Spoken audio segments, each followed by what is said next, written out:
여러분 안녕하십니까? 11월 4일 MBN 뉴스와이드 시작하겠습니다. 네, 마약 투약 혐의로 입건된 배우 이선균 씨가 오늘 일주일 만에 경찰에 재출석했습니다. 이 소식에 이어서 어제 사기 혐의로 구속된 전청조 씨 이야기까지 해보겠습니다. 오윤성 순천향대 경찰행정학과 교수 전지현 변호사 모셨습니다. 어서 오세요. 안녕하세요. 네, 먼저 이선균 씨가 조금 전에 경찰에 출석을 했고 이 관련 들어가면서 이야기를 했는데 먼저 영상 보고 이야기 시작하도록 하겠습니다.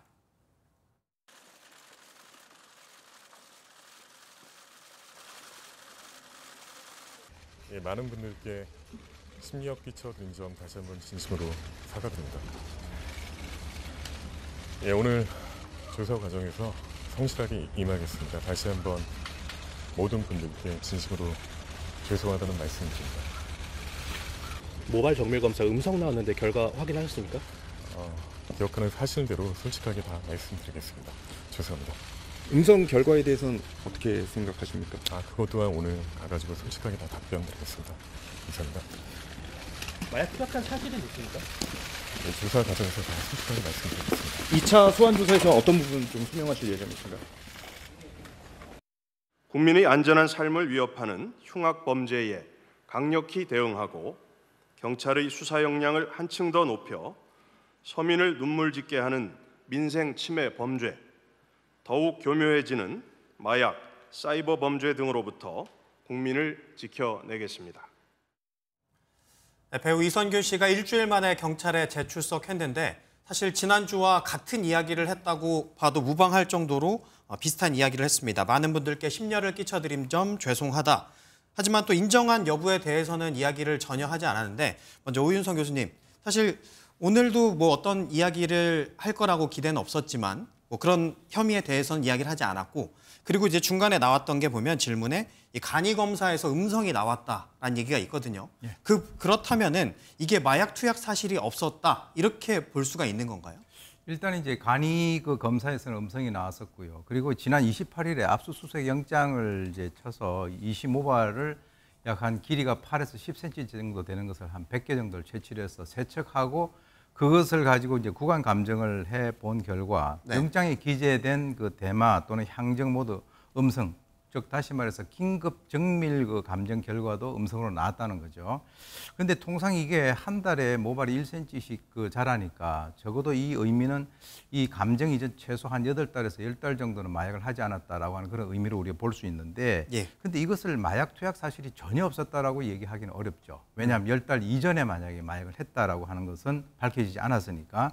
근데 이제 하나 첫 번째 이제 의혹이 있는 것이 그렇다면 왜 지금 과학적으로는 현재까지는 음성으로 나왔지만 왜 유흥업소 실장에게 3억 5천이라고 하는 거금을 건넸을까라고 하는 그 부분이 이제 여러 가지 어떤 의혹이 자아지게 되는 것이죠. 네, 지금 과거의 사례를 좀 비춰서 살펴보면 박유천 씨 경우에는 소변, 모발, 정밀 검사 모두 음성이 나왔지만 결국 다리털에서 양성이 나와서 덜미가 잡혔거든요.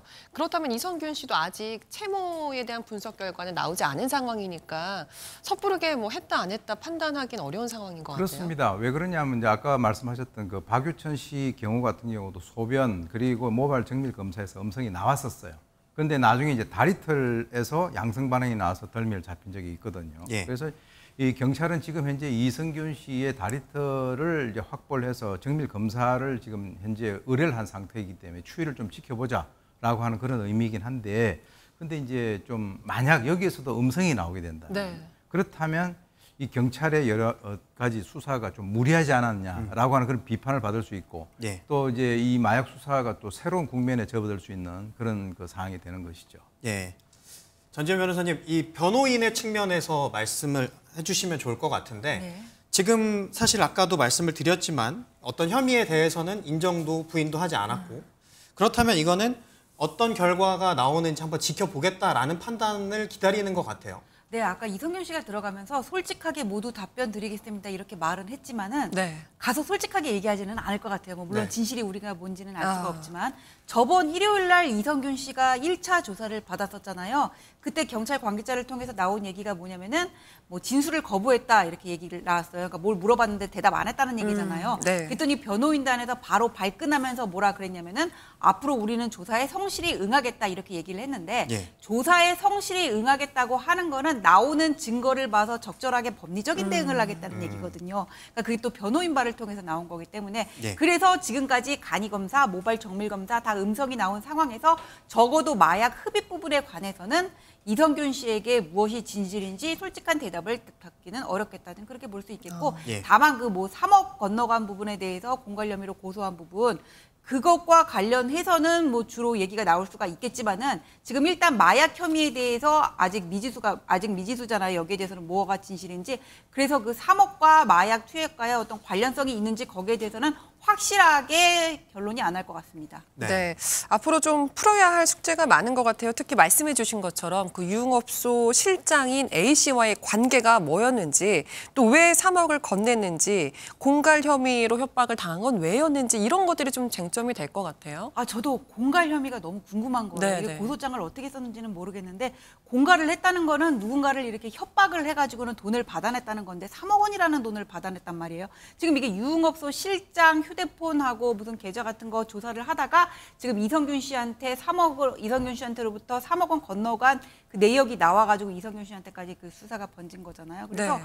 그게 되게 궁금한데 이 또 A 씨라는 사람이 보면은 한 의사로부터 마약류를 공급을 받아가지고 또 이제 납품같이 이렇게 나눠준 걸로 분배를 한 것으로 알고 있기 때문에 만약에 어떤 협박을 받았다면 또 이성균 씨가 거기 유흥업소에 드나들었다고 지금 알려져 있잖아요. 드나들었다면은 이게 이 유흥업소 실장이 그 받아가지고는 분배를 했던 그 마약과 관련된 것이 아니냐.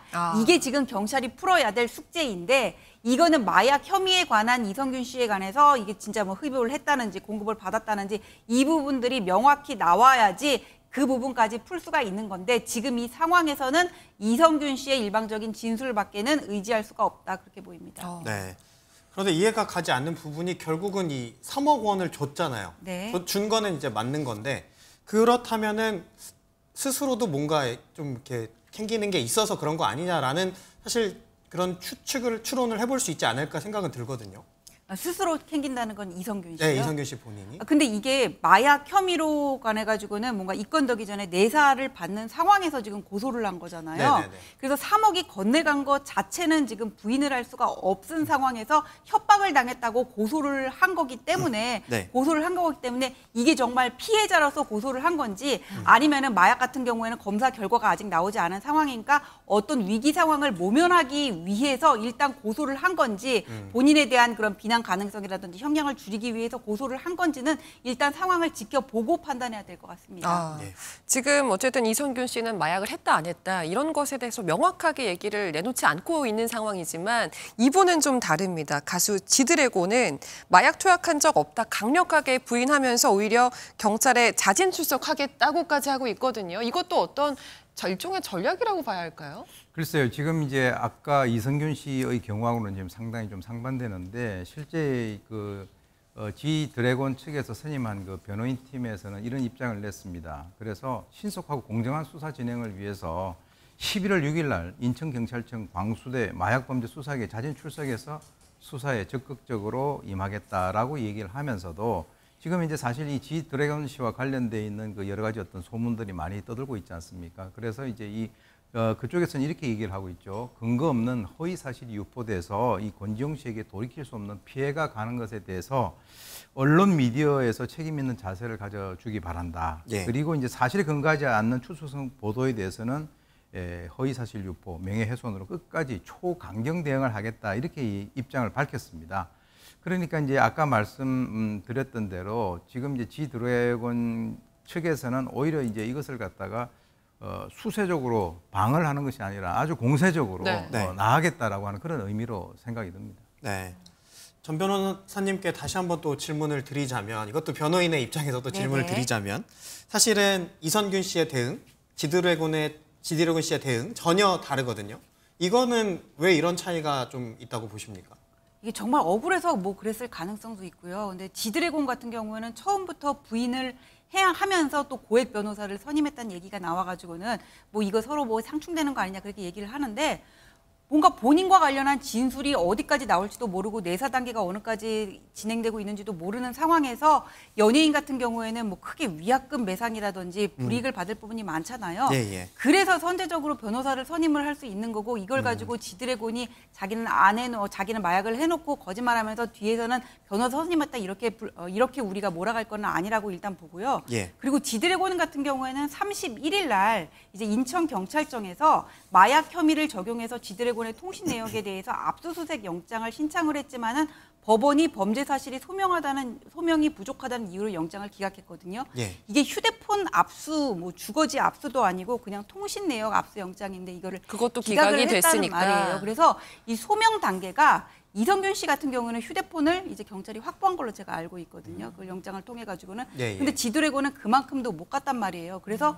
그 경찰이 쥐고 있는 그 패가 쥐고 있는 그런 관련 사실이 지드래곤의 경우에는 좀 약한 게 아닌가 일단 그런 사실이 듭니다. 물론 또 진행이 돼야지 실제로 마약을 했는지는 우리가 알 수 있겠지만 그래서 그 영장 기각된 이후로 지드래곤 그 10년 넘게 옆에서 이렇게 같이 생활을 해왔던 뭐 경호원이라든지 그냥 뭐 스타일리스트 같은 사람들이 지드래곤은 그럴 리가 없다 이렇게 옹호하는 댓글을 올리고 있다 그래요. 그래서 본인이 직접 자진 출석해서 검사를 받겠다고 하니까 예. 이번에는 과연 어떻게 검사 결과가 나오는지 우리가 한번 지켜봐야 되겠죠. 근데 지금 아까 교수님께서도 이성균 씨 모발 이번에 음성이 나왔다고 해서 안 했다고 단정할 수는 없다고 하는 것처럼 네. 이게 마약 검사는 뭐 소변, 모발뿐만 아니라 채모 전체를 채취해서 볼 수가 있기 때문에 머리가 우리는 잘하면 이발을 하지만 네. 또 다른 채모는 또 그런 거는 아니기 때문에 네. 어디를 염색을 하고 뽑고 한다고 하더라도 한 부분에서는 나올 걸리기 것이다. 마련이거든요. 그래서 네. 한번 지켜보시면 될 것 같습니다. 네, 알겠습니다.